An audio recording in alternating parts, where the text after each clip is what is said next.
активирована программа «Радиоактивный пепел».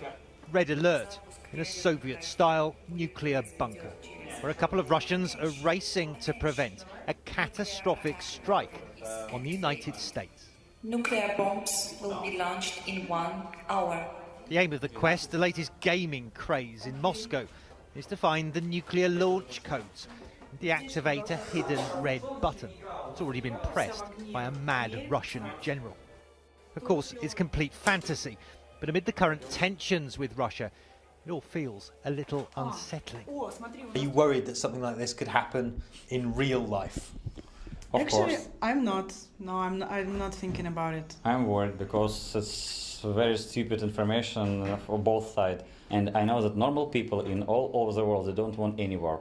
Now I know that in school in Russia, they tell to the children the same, that our main enemy is the US, and it sounds ridiculous for me, and I'm totally sure that war is impossible.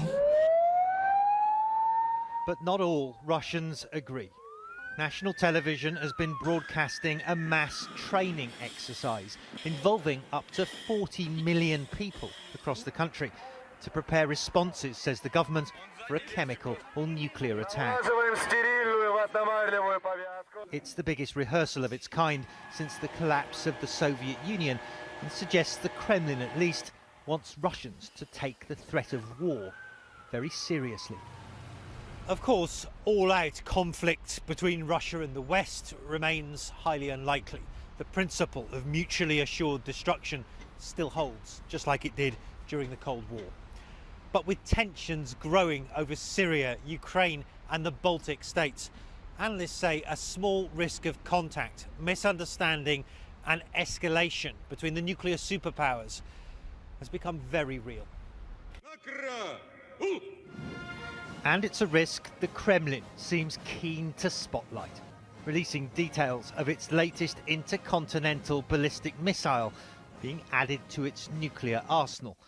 The Satan II, as it's known, will be one of the world's most destructive weapons, guaranteeing Russia's place as a top nuclear power.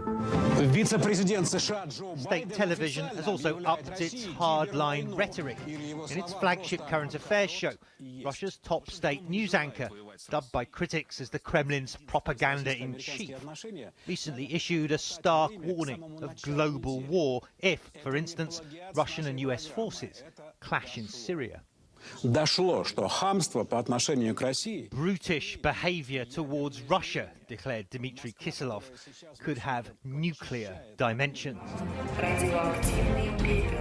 It is an apocalyptic vision that adds a further sense of realism to the fantasy quest being acted out by gamers in Moscow. This time, a Cold War nuclear holocaust is averted. Hopefully one in the real world will be too. Matthew Chance, CNN Moscow.